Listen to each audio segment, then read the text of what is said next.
대체할 수 있는 정통 경제방송 박근영의 데일리 힌트 시간입니다. 오늘 2월 26일 수요일 방송입니다. 날씨가 조금 더 따뜻해지면서 약간의 바람만 없다면 볕은 상당히 봄볕입니다. 상당히 따뜻한 볕이 나고 있고 시장도 미국 시장 대비해서 상당히 상대적으로 아웃퍼폼하면서 견조한 시장을 만들어주고 있죠. 미국 시장이 밀렸지만 오늘 국내 시장은 상승으로 끝나면서 상당히 아시아, 그러니까 비미국 시장이 견조한 모습을 보여주고 있다는 점, 중국의 관련된 쪽도 마찬가지고 한국 시장도 마찬가지고 상대적으로 수익률이 상당히 견조합니다. 여러분들 겁내지 마시고 올해는 자신감 가지시고 국내 시장을 대응하시는 것도 미국 시장보다는 오히려 더 국내 시장이 더 나을 가능성이 높습니다. 개인적으로 봤을 때도 올해 만약에 2분기 정도에 새롭게 대선 관련된 이슈가 어느 정도 이제 정상적으로 시작이 된다면 2분기 이후에 이런 것도 여러 가지 경기에 대한 부분들에 대해서 재정 정책 등을 포함한 경기를 좀 활성화시키는 정책이 새롭게 하반기에 대두될 수가 있습니다. 금리도 인하되는 분위기로 가고 있으면서 경제 성장률을 끌어올리기 위한 정책이 또 나올 수 있기 때문에 국내 시장이 오히려 미국 시장보다는 올해는 더 좋을 수 있다는 점 자신감 가지고 국내 시장도 대응을 하시면 좋겠다는 생각을 해봅니다. 따뜻한 봄바람과 그리고 따뜻한 날씨, 햇볕 이런 것들과 더불어서 국내 시장도 훈풍이 돌아올 것이다 라고 저는 기본적으로 기대를 하고 있습니다. 여러분들 힘내시고 자신감 가지시고 한국 시장 대응을 하시면 좋을 것 같아요. 서찬민님, 시황제 박근영 부장님 안녕하세요. 오랜만에 듣는 별명이네요. 시황제. 예. 감사합니다. 사랑초님, 봄날 같아요. 말씀 주신 것 같고요. 여러 가지 부분에서 분위기상 상당히 좀 괜찮게 올라오고 있다. 당분간 단기적으로 조금 빨리 올라온 감이 있기 때문에 좀 쉬어갈 수는 있는데 2620포인트, 2600포인트 초반에서 또 지지를 보여줬다는 점. 물론 시장은 누구라도 확신을 가지긴 좀 어려워요. 또다시 어떤 변수가 생기면서 빠질 수 있지만 이 트럼프의 관세 관련된 협박 이런 것들도 어느 정도 이제는 그러려니 합니다. 그렇게 했거니 협상 요인이겠거니 이야기를 또 많이 하고 있어서 아직까지는 그에 대한 내성이 좀 생기고 있는 것 같고 엉뚱하게 뭐가 생기지 않으면 시장은 그래도 조금은 내성을 가지고 좀 탄탄하게 시장들이 올라갈 수 있지 않을까 이렇게 생각도 좀 드는 상황입니다. 등골 아빠님, 예, 사랑해요 주시네요. 자, 그러면 시장 이야기를 바로 한번 들어가 보도록 하죠. 코스피는 약보합 출발을 했습니다. 마이너스 0.43포인트로 일단 시작을 했는데요. 미국 주식시장은 마이크로소프트의 데이터 센터 일부 취소 여파 속에 반도체 업종 위주로 하락을 했습니다. 이게 하루 이틀 좀 계속적으로 영향을 미치고 있는데 국내 시장에는 이게 먼저 선반영됐다는 분위기가 조금 나타나고 있는 분위기고요. 급반등을 주지는 않지만 이것 때문에 급락을 하거나 이런 분위기는 또 아닌 것 같아요. 나스닥이 1.2%나 빠졌지만 한국 시장은 오늘 상당히 견조했습니다. 2월 SB 소비자 신뢰지수가 98.3으로 나왔습니다. 전월 대비 감소했고 예상치 대비 크게 하회했습니다. 경기에 대해서 약간 이렇게 조금 처지는 어떤 모습을 보여줬기 때문에 경기 둔화 우려가 지속됐고 여기에 따라 시장 금리도 하락세로 접어들었습니다. 테슬라가 마이너스 8.4%나 급락을 했는데 25일 출시 중국판 FSD 성능 및 가격이 시장 기대치를 하회했다는 점과 그리고 1월 판매량 부진이 원인인데 시장에서 오늘 2차전지, 국내 2차전지는 소재주도 그렇고 주가가 올랐거든요. 그러니까 전반적인 2차전지 전기차 판매는 30% 이상 상승을 했습니다. 굉장히 좋은 판매량을 좀 보여주고 있다. 이야기가 나왔는데 여기에 반해서 1월에 유럽 시장의 테슬라 판매량이 급감을 했죠. 40% 급감을 하면서 결국은 시장에서는 결국 이제 테슬라에 대한 부분이 일론 머스크에 대한 반발, 유럽 시장에서의 어떤 여러 가지 부분들, 독일 나치즘 이런 것들에 대한 노이즈가 많죠. 기이한 행동을 또 하면서 약간 글쎄, 불매운동, 이런 비슷한 뉘앙스가 좀 나오면서 테슬라 관련된 부분이 있고요. 모델 Y가 조금은 이 생산 지연이 되면서 공급을 또 제대로 못 해줬다는 약간의 그런 배경도 있기 때문에 이 테슬라의 일정 부분에 대해서 FSD에 대한 얘기도 중국 시장에서 경쟁력이 있나? 이런 이야기가 나올 정도입니다. 그렇기 때문에 약간 FSD 관련된 실망감, 그리고 1월 달에 유럽 쪽의 판매 수요가 조금은 많이 좀 깨졌다. 시장은 성장했는데 테슬라만 이렇게 거의 반토막이 됐다. YOY로 1월달 지표만 놓고 보면 그렇다는 겁니다. 그래서 일단 테슬라가 좀 많이 밀렸다라고 볼 수 있는 상황이고요. 자, 그래서 코스피는 미국 주식시장 대비 선전을 했습니다. 금통위 금리 인하 결정에 개인 자금 매수가 들어오기도 하고 외인 기관 자금 이탈폭도 좀 축소가 되면서 그렇게 많이 안 팔린다는 거죠. 외국인 기관 각각 5거래일과 3거래일 연속 현물 순매도를 나타내긴 했습니다만 오전에 외국인 선물 매도 규모는 또 대폭 축소되는 모습도 보이기도 했습니다. 그렇게 세게 시장을 아래쪽으로 밀지는 않는다는 거죠. 자, 그래서 시장금리 하락에 바이오와 인터넷, 게임 등 성장주의 상승폭이 확대되기도 했고 우크라이나 종전 기대감에 화학업종 강세를 보이기도 했습니다. 전반적으로 그 외에도 뚜렷한 상승 업종이 부재하긴 했지만 그럼에도 불구하고 업종과 종목별 이슈에 따른 순환매는 역시 계속적으로 연속적으로 나타나고 있는 상황이고요. 미국의 기술주 하락에도 불구하고 지수가 견조하게 가고 있는 모습입니다. KG 모빌리티 같은 경우는 KG그룹 자회사 편입 이후에 2년 연속 흑자를 나타내면서 장중 상승폭을 확대시키기도 했고요. 풀무원 같은 경우는 24년 연매출 최초 3조 원 돌파 소식 때문에 K포드 대회를 합류하면서 두부가 주력 상품으로 미국 법인 흑자 전환했다 기대감 속에 K푸드 관련주가 올라가기도 했습니다. 자, 코스닥은 미국발 하향 압력에도 불구하고 크게 영향받지 않는 모습입니다. 3거래일 만에 반등세를 주었고요. 시장은 금리 안정에 주목하면서 연일 코스피 대비 코스닥의 아웃퍼폼이 좀 더 나타나고 있는 모습이고 신용 잔고 증가세도 꺾이지 않는 모습이죠. 그래서 종목장이 되고 있다는 거예요. 더군다나 실적 영향력이 더욱더 커지고 있는 모습입니다. 카페24가 흑자 전환 소식에 장중 20% 이상 상승세, 급등세를 보인 반면 오늘 좀 실리콘투가 조금 아쉬웠습니다. 실적 실망감과 약간 경계 여러 가지 심화 우려 때문에 약간 주가가 좀 더 빠지는 모습이 좀 아쉬운 모습이 나타났습니다. 자, 의료기기 쪽은 삼성전자의 클래시스 인수설이 기사화되면서 장중 동반 의료기기 쪽에 강세를 보이기도 했는데 자, 블룸버그 통신에 따르면 이 삼성전자의 클래시스 인수설은 사실 무근으로 또 아침에 나왔는데 그럼에도 불구하고 시장은 또 상승 쪽으로 분위기가 갔다는 모습이고요. 자, 그리고 STO 같은 경우는 민주당이 28일 STO 정책 간담회 개최 예정 소식 때문에 관련주가 상승세를 보이기도 했습니다.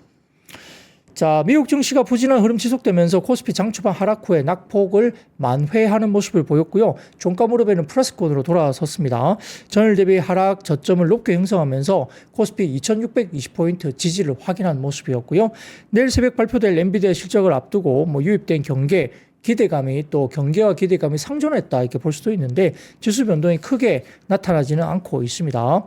미국의 경기를 확인할 수 있는 28일 밤 PC 그리고 다음 주에 3월 7일 고용보고서를 앞두고 불안과 경계 심리가 기저에 깔리는 것 또한 증시에 대해서 어느 정도 이제 박스권 또는 일단 변동성이 크지 않게 나타나고 있는 모습으로 우리가 분석할 수 있겠고 자, 아시아 증시도 혼조세가 나타나고 있지만 미국발 불안에 대한 민감도도 점차 약화되고 있습니다. 업종 순환매 진행 중에 있는 모습이고 그동안 강했던 조선과 방산, 기계 업종은 약간 쉬어가는 반면 2차전지 소재나 인터넷, 의약품 등 업종으로 수급이 일부 이동하는 모습을 오늘 보였습니다.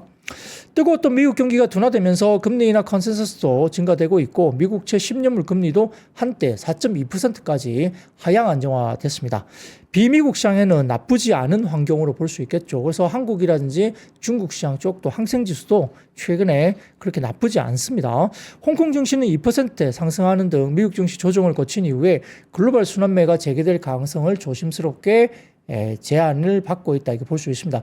최근에 미국장보다는 오히려 홍콩 증시라든지 한국 증시가 상당히 견조하게 좀 더 강세가 이루어질 수 있다는 이야기들이 슬슬 나오고 있는 상황이죠.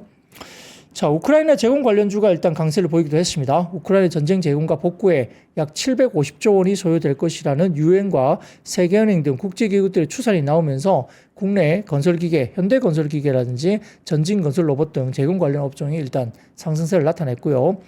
2차전지 소재 업종도 강세였습니다. 유럽의 1월 신차 등록 감소에도 불구하고 순수 전기차 판매가 전년 대비 37% 증가했다라는 유럽 자동차 제조협회 발표에 힘입어서 에코프로 BM과 표스코 퓨추엠, 코스모 신소재 등 2차전지 소재 업종도 상승세로 돌아섰습니다. 금리 인하 이후에 성장주로 주목받은 NC소프트나 크랩톤 등 게임 업종들도 강세였고요. 특히 신작 출시 닷새 만에 국내 구글 플레이 매출 1위에 등극했다는 소식에 위메이드가 상승세를 보인 것이 특징입니다. 그 외에도 네이버, 카카오를 비롯한 인터넷 업종들도 플러스권으로 유지가 됐습니다. 자, 업종별 순환매가 나타나면서 대외적인 변수로 인한 모멘텀으로 상승했던 섹터가 차익 실현 매물이 나오면서 하락을 했는데요. HT 현대중공업, 하나오션 등 조선업종, 어제 상당히 강했던 삼성중공업도 오늘 일부 약간의 조정세로 나타났고요. HMM 등 해운업종과 그리고 LA 넥스원, 하나시스템 등 방산업종들도 일부 약세를 나타냈습니다.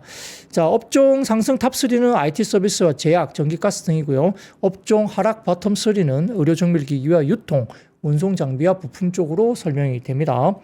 미국의 기술주 투매 지수에도 불구하고 한국 주식시장 견조하고요. 내일 엔비디아 실적과 금요일 PC 물가가 중요 지표 변수로 작용할 수 있다는 점 체크를 해보시면 좋을 것 같습니다. 자, 그런 것들 중심으로 일단 보시면 좋을 것 같고요. 시장이 그래서 너무 이렇게 나이브하게 볼 것보다는 빠르게 순환매가 이루어지고 있는데 시장은 빠르게 순환매에 대응한다면 충분히 수익을 낼 수 있는 시장이 될 수도 있다라고 저는 개인적으로 그렇게 보입니다. 충분히 괜찮습니다. 네, 그렇게 보시면 좋을 것 같고요. 자, 오늘 클래시스 이야기 같은 경우는 블룸버그에서 공식 부인을 했기 때문에 아마 단독 기사가 약간 찌라시성이 아닌가 싶고요. 블룸버그 통신을 통해서 이미 장 시작 전에 부인이 됐습니다. 블룸버그 통신을 통해서 클래시스 인수설은 부인이다. 근데 클래시스는 어쨌든 간에 매각을 하려고 일단은 PE 쪽에서 내놨고요. 시장에서는 이미 매각 작업을 계속 하고 있기 때문에 어떤 부분이 일단 관심을 가지고 좀 살 것이 생기겠죠. 근데 가격이 좀 비싸지 않느냐 이야기는 되고 있는데 아무튼 조금 클래시스 매각권은 오늘 찌라시성 약간 루머로 틀린 이야기다라고 이제 블룸버그 쪽에서 일단 사실 무근으로 발표가 됐었습니다. 장 전에 발표가 됐는데 그럼에도 불구하고 의료기기 쪽에 상승을 좀 이끈 이슈가 아닐까 싶습니다. 어쨌든 상당히 관심들이 많은 거죠. 매각에 대해서 인수하고 싶은 쪽이 좀 많고요. 가격 협상이 좀 잘 돼야만이 매각이 될 텐데 아무튼 PE 쪽은 클래시스를 공식적으로 매각을 하기 위해서 내놨다. 그리고 국내 의료기기나 이런 미용기기 쪽은 대부분 다 매각 쪽으로 가고 있기 때문에 제가 늘 말씀드리지만 살만한 종목이 별로 안 보인다는 겁니다. 오히려 추후에 올해 중반기, 올해 하반기에 새롭게 아마 새롭게 이렇게 상장을 준비하는 그런 회사가 오히려 상당히 관심을 많이 받을 가능성이 높다는 점에서 기존에 상장되어 있는 종목들은 저는 개인적으로 별로 관심이 없고요. 새롭게 상장될 종목들 중심을 좀 보시는 게 좋을까 하니까 하반기에 기대되고 있는 종목은 큐jet으로 유명한 종목이 하나 있죠. 그런 쪽으로 좀 보시면 종목들 좀 있고 그 다음에 스킨부스터 쪽에는 아직은 상장 관련해서 구체적이진 않지만 시장에서 좀 유명한 회사가 바임글로벌 이런 쪽이 있습니다. 바임글로벌 이런 관련된 종목들이 미용기기로 아직 비상장사로서 시장 밖에서 이렇게 장외에서 상당히 핫하게 거래가 되는 종목들이 있습니다. 그런 종목들이 오히려 더 핫하고요. 지금 상장된 종목들은 저는 개인적으로 별로 매력적인 종목이 별로 안 보입니다. 그래서 그런 것들 개인적인 생각이니까 참고를 해보시면 좋을 것 같습니다. 자, 그런 것들 중심으로 보시면 좋을 것 같고 자, 그 외에도 다른 매크로 지표를 한번 보시면 좋을 것 같아요. 자, 첫 번째 사진을 좀 올려주시면 미래에셋증권 자료인데요. 자, 국내 증시 수급 동향입니다. 외국인 순매도 3조 돌파했다는 이야기입니다. 연초에 반짝 유입됐던 외국인 수급이 2월 들면서 매도세가 좀 더 본격화됐고요. 25일 기준 국내 증시에 대한 외국인 순매도 규모는 3조 1천억을 상회했습니다. 특히 2월 들어서 반도체 매수에 적극적이었던 스탠스가 최근에 일부 변화가 되는 모습이고 반도체 제외 업종에 대해서는 매도 규모를 더욱더 확대를 하고 있다는 점입니다.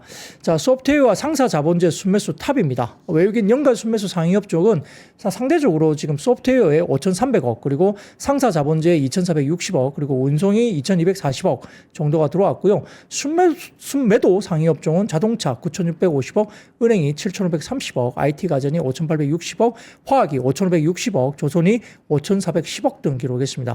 조선업종이 5천억 이상 매도를 하고 있다는 점 잘 눈여겨 보셔야 될 것 같고요. 개별 기업으로는 네이버가 5,510억, 하나에어로스페이스가 3,320억, 현대로템이 2,180억, 두산 에너빌티 2,140억, 삼성바이오로직스가 1,770억, 삼양식품이 1,290억 순으로 누적 순매수를 기록했습니다. 그러니까 네이버, 하나에어로스페이스, 현대로템, 두산 에너빌리티, 삼성바이오로직스, 삼양식품 이렇게 누적 순매수가 높은 종목입니다.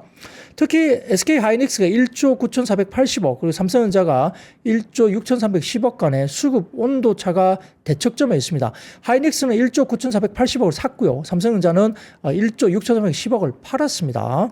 외국인은 반도체 업종에 대한 연간 420억 순매수를 기록 중에 있습니다.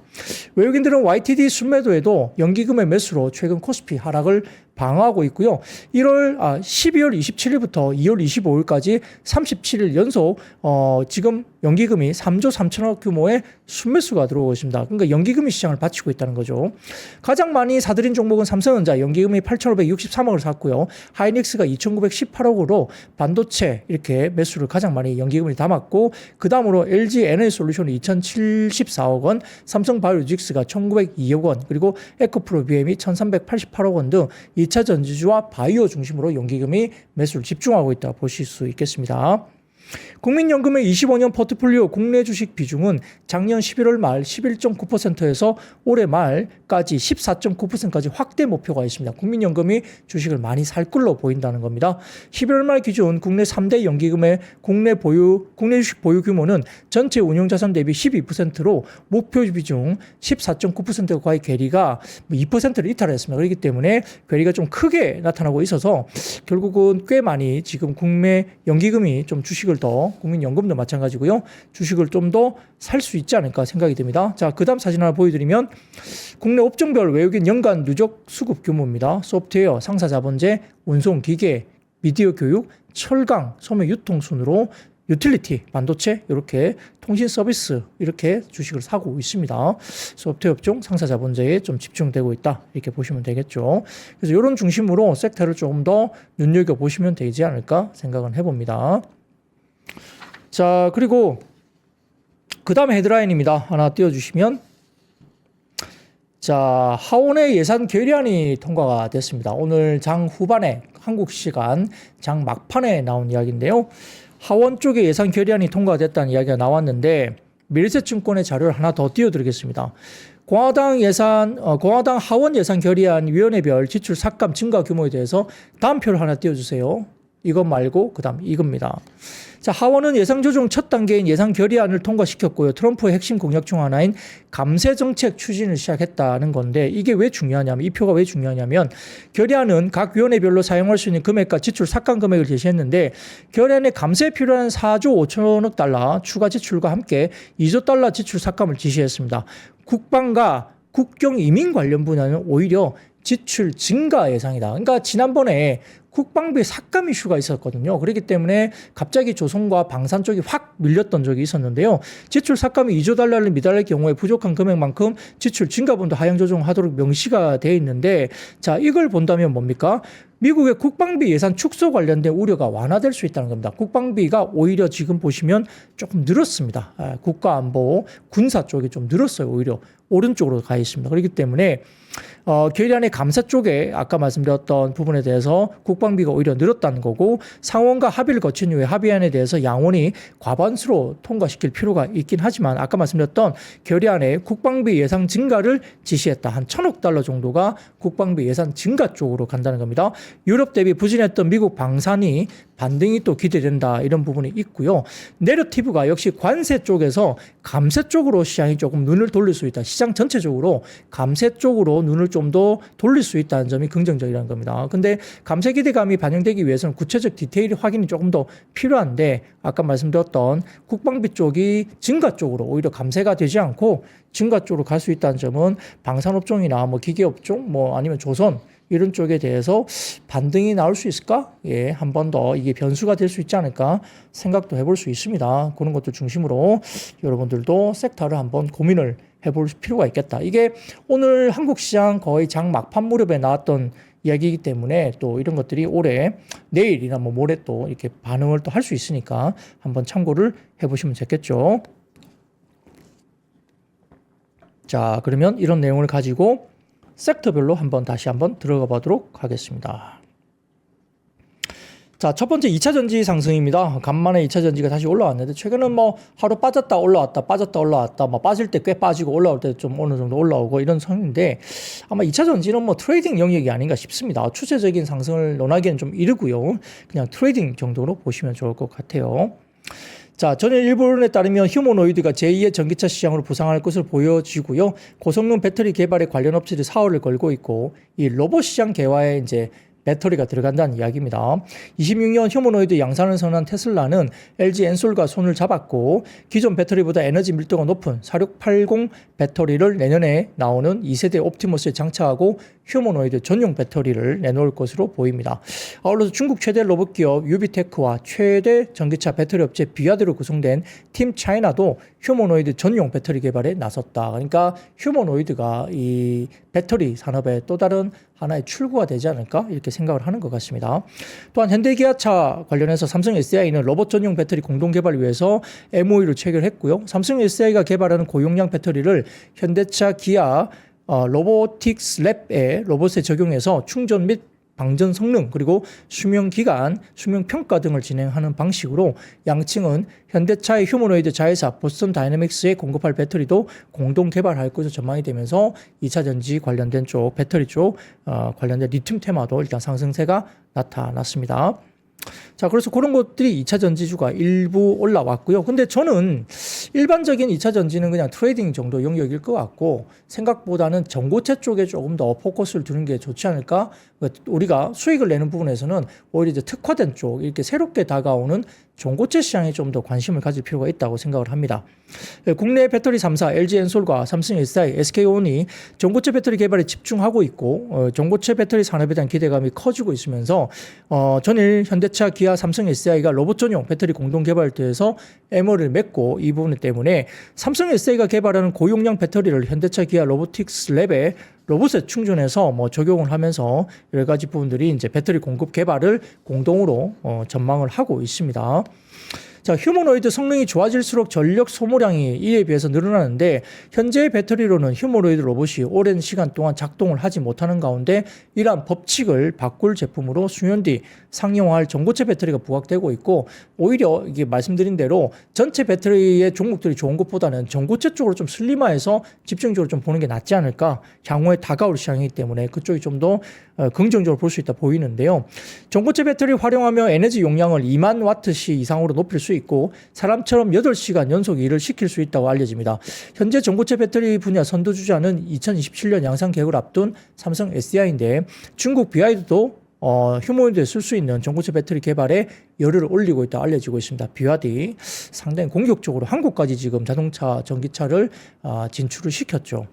한편 중국 관영 중국중앙TV, CCTV가 중국 전기차 기업과 정부 당국자, 전문가들이 모인 업종 협회가 전고체 배터리 장착 전기차가 오늘 2027년에 출시되기 시작해서 2030년이면 양산 단계에 접어들 것이라는 예상을 또 내놨다고 보도를 했다고 합니다. 그 전고체 관련된 이슈가 다가오고 있다는 점에서 이 배터리 가운데 전고체 관련주, 이 이수 스페셜티 케미칼, 그다음에 레몬, 한노화성, 유일 에너테크, CIS 등이 있는데 이수 스페셜티 케미칼 이런 종목들이 좀 눈에 띄죠. 그래서 전고체 관련주 중심으로 조금은 지켜볼 필요가 있겠다는 생각입니다.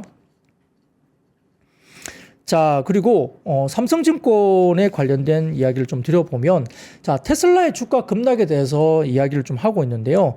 중국 AI 기술에 대한 포비아 그리고 자율주행도 예외가 아니다라는 멘트를 하면서 코멘트를 썼습니다. 전일 테슬라 주가가 8.3% 급락하면서 $302를 기록했었는데 주요 원인은 1월 유럽 판매가 전년비 마이너스 45%로 급감을 한 겁니다. 그래서 중국 상하이 기차에 뒤졌다는 언론 보도가 있었다는 거죠. 그러나 모델 노후화와 일론 머스크에 대한 반발로 인해서 유럽 판매 부진은 2월에 여러 차례 언급이 됐었고요. 실제 일론 머스크의 기행, 그러니까 약간 히틀러 이런 이야기 나오면서 약간 이상한 짓을 합니다. 그리고 정치적인 선동 이런 것들에 대한 노이즈가 있기 때문에 유럽에서는 일론 머스크를 좀 싫어하는 사람이 많죠. 다만 이제 중국의 훈련이 덜 된 FSD가 배포되면서 중국 전기차의 자율주행 기술이 밀리는 것이 아닌가에 대한 우려가 더 크게 작용했다 보입니다. 새롭게 소프트웨어를 이렇게 정식 발매했다 이야기 되는데 이게 신통하지 않다는 거. 생각보다 중국 기술보다 그렇게 뛰어나다고 이제 평가를 못 받는 겁니다. 현재 중국은 데이터 국외 반출이 금지되어 있어서 테슬라는 공개된 영상 데이터, 도로 환경과 표지판 데이터, 오픈 소스를 기반으로 FSD를 발전시켜 왔는데 예상보다 운전을 잘한다는 반응도 분명히 있습니다. 분명히 있는데 중국 전기차의 기술과 차별점이 별로 없다. 이런 의견이 있다는 거예요. 중국 업체들도 상당히 잘한다는 이야기를 하는 것 같습니다. 딥시크 사태 이후로 중국 투자자들의 자신감과 미국 투자자들의 공포가 섞여서 테슬라의 주가에 급락을 좀 만들어낸 것이 아닌가 이런 이야기를 하고 있고요. 테슬라의 FSD는 어느 지역에서나 운전을 할 수 있도록 하는 법용 기술인데 중국 지역에서에 대해서는 훈련이 덜 되어 있고 중국 전기차는 부족한 AI 기술을 채우기 위해서 5G와 V2X의 도움을 받는다고 합니다. 고정밀 지도가 잘 구축된 지역에서 웨이모의 로보택시가 테슬라보다 운전을 더 잘하는 것과 비슷하게 중국에서는 중국 전기차가 더 유리하게 작용하고 있다는 것인데 테슬라는 중국의 별도의 데이터 센터를 구축하기 위해서 협의 중에 있고 중국 정부는 테슬라의 엔드-투-엔드 방식을 벤치마킹하기 위해서 또 테슬라가 중국 정부도 필요합니다.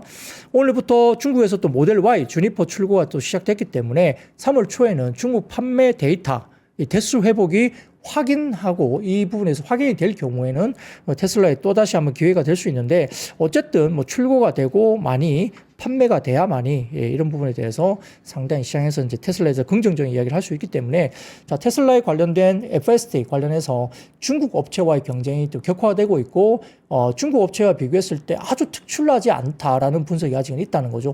그만큼 중국 시장만 놓고 보면 그게 한정해서 놓고 보면 중국 업체들이 꽤 테슬라와 경쟁해서 FSD 관련된 자율주행 관련된 기술이 어떤 뭐 경쟁을 해볼 만하다 이런 분석이 되고 있는 것 같아요. 그러다 보니까 약간의 우려가 좀 있다 이렇게 볼 수도 있습니다. 자, 그런 정도로 보시면 좋을 것 같고요. 자, 그러면 그 다음 섹터로 한번 이야기를 넘어가 보도록 하겠습니다.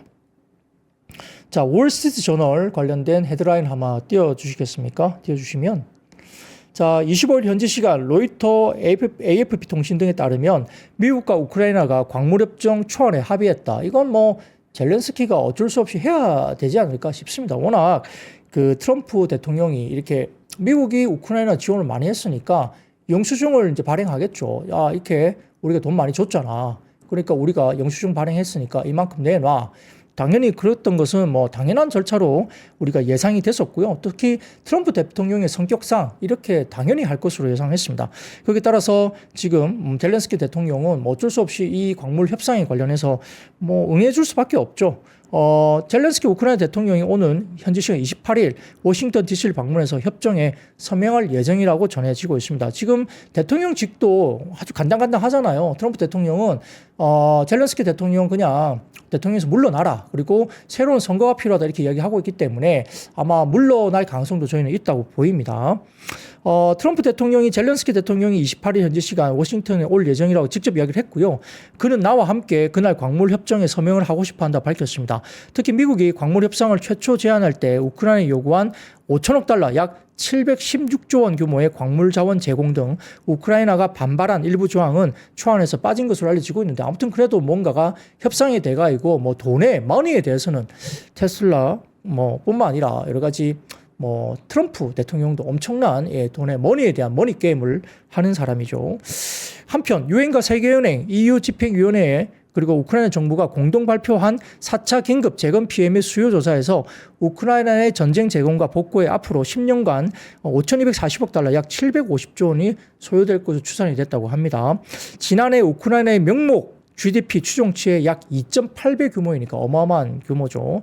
이와 관련해서 데니스 시미알 우크라이나 총리는 지난해 1년간 러시아에 계속된 공격으로 복구 필요 금액이 계속 늘었다라고 밝혔다고 합니다. 여기에 따라서 오늘 우크라이나 재건과 건설기계 모듈러 주택 관련된 테마가 올라왔는데 근데 제가 이제 걱정스러운 것은 한국이 거기서 먹을 게 있을 것인가의 이야기입니다. 뭐 유럽 등도 눈독을 들이고 있고 특히 트럼프, 미국이 거의 이권 사업은 다 가져가지 않을까 생각이 들어서 지금 이야기되고 있는 무슨 대동기어, DYD, 대동, TYM, SY 스틸텍, 현대 에버다임, 전진건설, 로봇 등 국내 기업들 가운데 정말 실질적으로 수혜를 얼마나 받을 수 있는 기업이 얼마나 있을까에 대한 고민은 사실 좀 해야 된다. 이렇게 기대감이 있을 때 기대감만 갖고 주가는 움직일 수 있겠지만은 현실적으로 숫자적으로 정말 찍힐 수 있는 회사가 얼마나 될까에 대한 부분은 현실적으로 정말 고민을 좀 해보셔야 됩니다. 뭐 주가는 될 수 있으나 나중에 후폭풍이 이렇게 조금 뭐 최근 들어서 뭐 삼부토건도 그렇잖아요. 삼부토건. 예.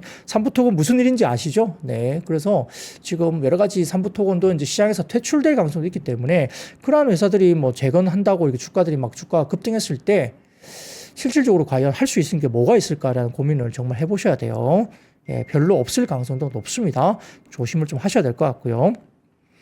트럼프가 다 먹고 싶겠죠. 자, 우크라이나 재건 다음에는 아마 북한일 겁니다. 그래서 금강산 개발 등을 포함한 이 트럼프의 욕심이 북한에도 역시 우크라이나 재건 이후에 아마 그 다음 북한으로 넘어갈 가능성이 높습니다. 그래서 이런 것들도 저희가 좀 면밀하게 좀 볼 필요가 있겠고. 그러면 근데 뭐 우리가 먹을 게 우리나라 회사가 먹을 게 별로 없다고 하더라도 또 시장은 그냥 그런 컨셉으로 주가들은 또 움직일 수 있죠. 근데 제가 걱정하는 것은 그렇게 해서 주가가 급등했다가 실제가 아닐 때는 나중에 후폭풍으로 이렇게 주가가 다시 급락했을 때 이런 부분들 피해가 좀 있을까봐 걱정을 드리는 거예요. 자, 그런 것들 중심으로 일단은 잘 체크를 해보시고 고민을 좀 잘 해보셔야 됩니다. 자, 그리고 근데 그래서 이제 이때 재건 관련된 이슈가 있었지만 우리가 이제 방산 쪽이 좀 빠졌잖아요. 아까 제가 국방비 예산, 미국의 국방비 예산이 좀 플러스로 오히려 더 줄지 않고 올라갔다는 점 때문에 혹시 반등이 좀 나올 수 있다 말씀을 잠깐 그런 가능성에 대해서 말씀을 드렸고요. 자, 그다음 블룸버그 통신 한번 띄워주시죠. 예, 이게 보입니다. 블룸버그 통신에서 독일이 방산에 2천억 유로 특별 기금을 설정했다 이야기 나옵니다. 2024년 국방비 910억 유로 대비 대폭 증액을 하는 것이죠. 그래서 이 유럽 쪽에 방위비 증감이 나토 쪽에 이슈가 있습니다. 국가의 GDP 대비 2% 기준에 대해서 지키지 못한 나라가 꽤 많고, 그리고 트럼프 대통령이 지금 요구하는 것이 국가의 GDP 대비 5%까지 이걸 증액하라라고 압박을 하고 있죠. 그렇기 때문에 방위 분담에 대해서 유럽 쪽이 상당히 압박을 받고 있고, 또 EU 쪽도 유럽 내부적으로 방위비 증가에 대해서 긍정적으로 발언이 계속 나오고 있죠. 정치적인 발언이 나오고 있습니다. 그렇기 때문에 이 방위비 증액에 대한 부분들은 방산 쪽에 상당히 긍정적인 모멘텀이 될 수 있어서 기본적으로 구조적인 부분에서 이렇게 유럽 쪽의 방위비 증가 관련된 부분들이 국내 방산 쪽에 긍정적으로 작용할 수 있다. 저는 개인적으로 아직까지는 그렇게 생각하고 있습니다. 그런 것들도 한번 참고를 해보시면 좋을 것 같고, 일단 독일은 방산이 2천억 유로 특별 기금 설정을 일단 발표를 했다는 점, 방산 쪽을 조금 더 긍정적으로 볼 수 있는 이야기가 될 수도 있겠습니다. 자, 그리고 히토류도 일단 올라갔죠. 오늘 말씀드린 대로 미국의 우크라이나와 광물협정 서명 예정 소식 등의 미국의 히토류 대량 확보 관련된 부분에 대해서 이슈가 나오면서 일부 이야기가 나오고 있습니다. 자, 그래서 오늘 히토류 관련주도 테마성으로 일단 올라가는 것 같고요. 자, 근데 일부에서 언론에 따르면 미국의 거듭된 압박과 우크라이나 광물 협정 체결이 임박한데, 다만 이를 통해서 전략 물자인 히토류를 대량으로 확보한다는 트럼프 대통령의 구상이 현실화되기 어려울 수 있다는 주장도 일부 있다고 합니다. 우크라이나는 세계 광물 자원의 5%를 보유한 자원 부국이긴 한데, 히토류의 경우에는 본격적인 채굴과 생산이 이루어지지 않고 있는 데다가 매장량도 구체적으로 확인된 적이 없기 때문이라고 분석이 나오면서 생각보다 미국이 히토류 확보가 그렇게 기대치보에 못 미칠 가능성이 높다는 이야기가 일부 나온다는 거죠. 이것도 한 번 더 지켜볼 필요가 있겠죠. 근데 다만 우크라이나 정부는 대규모 투자가 이루어지면 충분히 상업성을 가지고 있는 개발이 충분히 가능하다는 입장이 우크라이나 쪽의 입장이라고 알려지고는 있습니다. 그래서 이것도 어떻게 될지 아직은 변수가 남아있지만 좀 더 팔로우업을 할 필요가 있겠죠. 자, 그런 것들도 한번 체크를 해보시면 좋을 것 같고요. 자, 그 다음입니다. STO와 NFT 관련된 종목들이 상승을 했습니다. 일본에 따르면 이재명 대표가 오늘 28일 더불어민주당 디지털금융허브위원회와 이현주 민주당 의원실, 그리고 김용진 서강대 교수가 주최하는 ISTO 및 글로벌 디지털 금융 허브 정책 간담회에 참석해서 STO 법제화에 본격적으로 힘을 실을 전망으로 전해지고 있습니다. 자, 이번 간담회는 디지털 금융 생태계와 토큰 증권의 융합, 제도 개선과 사회적 가치 창출을 중심으로 주제를 한국거래소 컨퍼런스 홀에서 진행될 예정으로 알려졌습니다. 그래서 아마 토큰 시장 관련된 활성화에 대해서 차기 대선 주자들의 주요 정책, 경제 정책 공약에 들어갈 가능성이 좀 높지 않느냐, 이렇게 이야기가 돌고 있으면서 STO, NFT 관련 종목들이 조금 움직였다, 긍정적으로 움직였다 볼 수도 있겠습니다. 자, 그리고 그 다음 섹터로 한번 넘어가 보도록 하죠. 오늘 비철금속과 전선주가 상승을 했습니다. 언론에 따르면 트럼프 대통령이 25일 현지 시간 백악관 오벌 오피스에서 미국의 구리 수입에 대해서 무역 확장법 232조에 따른 조사를 실시할 것을 지시하는 내용의 행정명령에 서명했습니다. 여기에 따라서 구리 가격이 좀 올라가는 모습을 좀 보였는데요. 여러 가지 부분에서 서명에 앞서서 트럼프 대통령은 기자들에게 큰 영향이 있을 것이라고 언급을 했다고 합니다.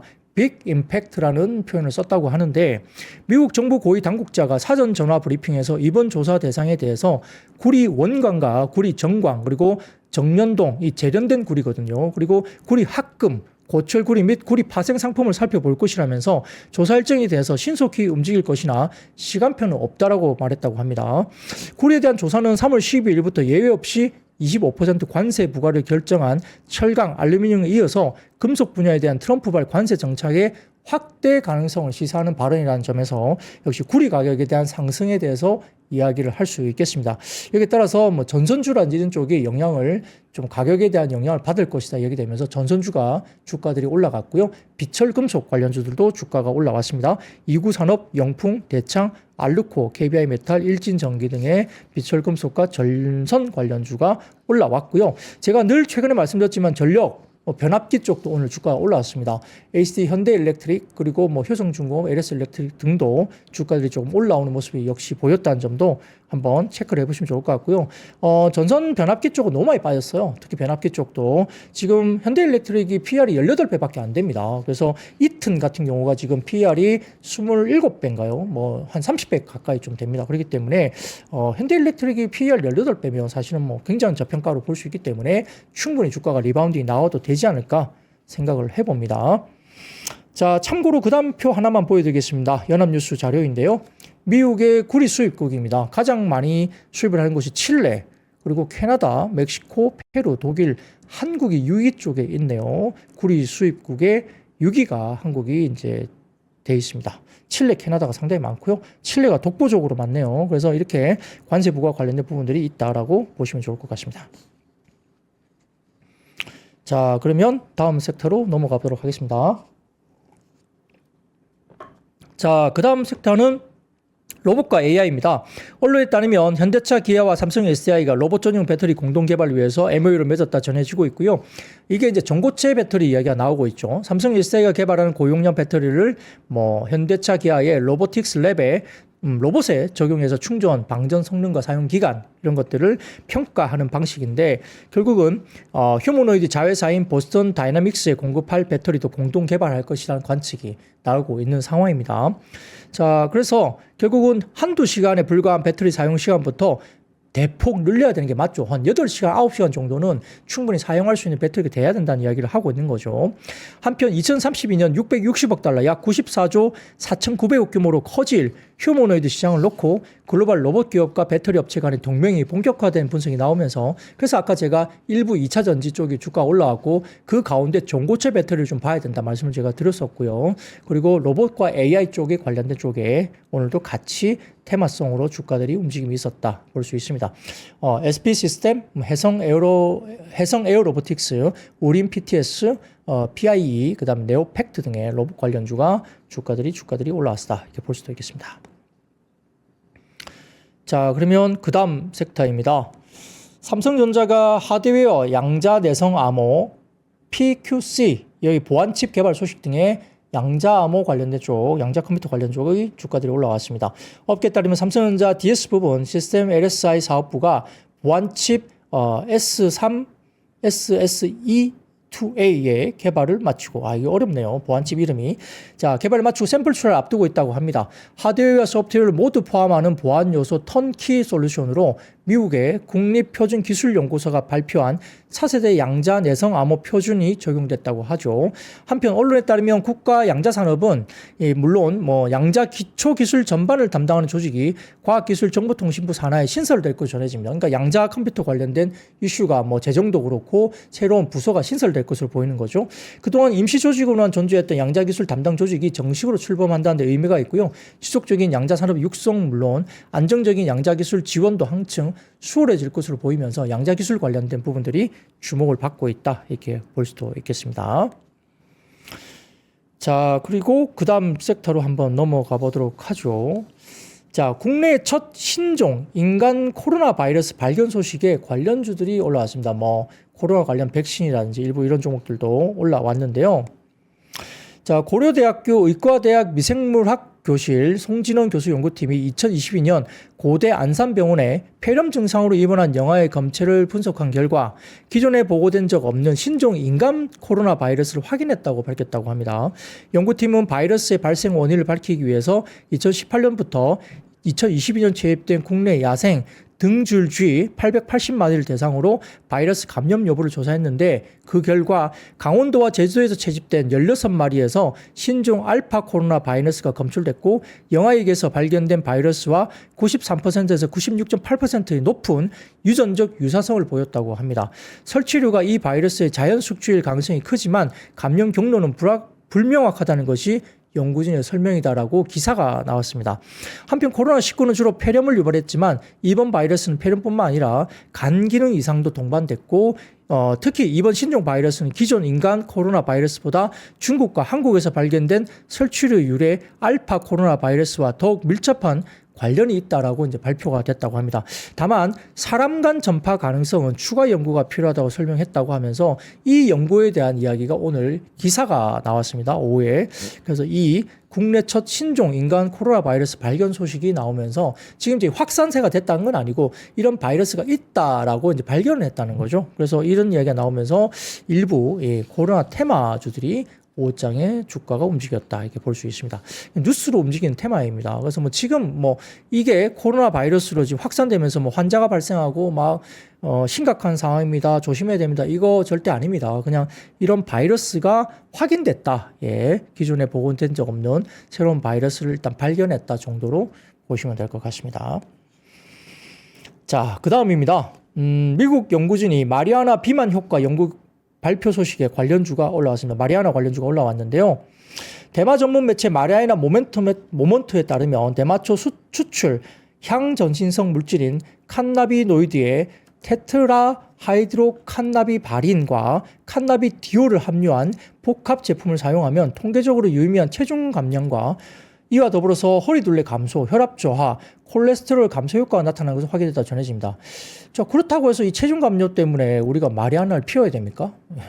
그렇긴 하지만 어쨌든 그런 발표가 나왔다고 해요. 그리고 대마 전문 매체죠. 마리아나 모먼트라는 회사가. 그래서 대마 관련된 뭔가를 이제 발표를 했다고 하죠. 그레고리 스미스 박사는 총 44명의 실험 참가자에게 위약 또는 두 가지 형태의 점막 접착성 구강 스트랩 중에 하나를 제공했고 그 결과 저강도 경구 스트랩을 받은 24명 중에 16명이 90일 동안 체중 감량을 보였고 평균 2.6kg을 감량했다고 합니다. 고용량 스트랩을 받은 10명에서 7명이 체중 감량을 했는데 평균 4.1kg의 체중이 감소했다고 하죠. 반면 위약을 받은 10명의 피험자들은 평균 0.1kg만 체중이 감소했고요. 이와 관련해서 그레고리 스미스 박사는 이 점막 접착 스트립을 90일 동안 하루에 한 번 사용하면 임상적으로 유의미한 체중 감소가 나타났다고 보고요. 복부둘레 감소, 수축기 혈압, 총 콜레스테롤 및 LDL 콜레스테롤 감소와 연관이 있었다라고 발표를 했다고 합니다. 별로 근데 권하고 싶은 방법은 아니죠. 예, 마리아나 해가지고 체중 감소했다. 그래서 마리아나 하실 거예요. 예. 쉽지 않죠. 예, 물론 이제 일부 유럽 쪽에서는 마리아나 뭐 대마 쪽이 합법화된 것도 있습니다. 네덜란드인가? 거기 합법화돼 있나요? 예. 그런 나라도 있겠습니다만 이렇게 체중 감소를 하려고 마리아나를 적극 권장한다는 건 뭐 개인적으로 그리고 국내도 불법이기 때문에 마리아나를 체중 감소를 위한 방법으로 쓰는 것은 별로 좋은 방법은 아닌 것 같습니다. 그 외에도 이 체중 감소나 이런 것들 할 약들이 많기 때문에 그런 것들 쓰시면 되죠. 굳이 마리아나를 그렇습니다. 아마 그런 것도 보시고요. 그냥 뭐 그런 이슈가 있었다 정도로 제가 말씀을 드리겠습니다. 자, 그리고 마지막입니다. 중국이 25년 기후 목표를 위해서 철강 감산이 필요하다는 연구 결과 발표가 나면서 일부 철강주가 올라왔습니다. 자, 헤드라인 보여드리겠습니다. 마지막인데요. 네, 이겁니다. 블룸버그 기사에서 중국이 25년 기후 목표를 달성하기 위해서는 고로 생산량 2억 톤 감축이 필요하다는 연구 결과 발표를 했다고 합니다. 자, 이것 때문에 감산을 할까? 이런 부분들 이슈가 되면서 일부 철강주가 주가가 올라왔다는 건데 아직 매크로 회복이 뚜렷하지 않은 환경에서 구조조정이 강하게 될 것인가 이건 의문이긴 한데 해외로부터의 관세부가 확대되는 환경에서 이렇게 기후변화 이 관련해서 결국은 기후 목표를 설정을 하려면 감산을 통한 산업의 건강한 구조조정이 중국의 디플렛 탈출에도 긍정적인 요소가 될 수 있다 이런 보고서가 나왔다는 점에서 양회에서 구조조정 관련된 코멘트가 나올 것인가 이런 기대감을 가질 수 있겠습니다. 그래서 이런 것들 중심으로 철강 업종이 일부 상승을 했다 정도만 말씀을 드릴 수 있겠습니다. 자, 오늘 준비한 이야기는 여기까지입니다. 시장이 견조하게 올라가고 올해는 글쎄요, 미국 시장보다 훨씬 더 아웃퍼폼하면서 상당히 높은 수익률을 좀 보여줬으면 좋겠습니다. 여러분 아시죠? I see you.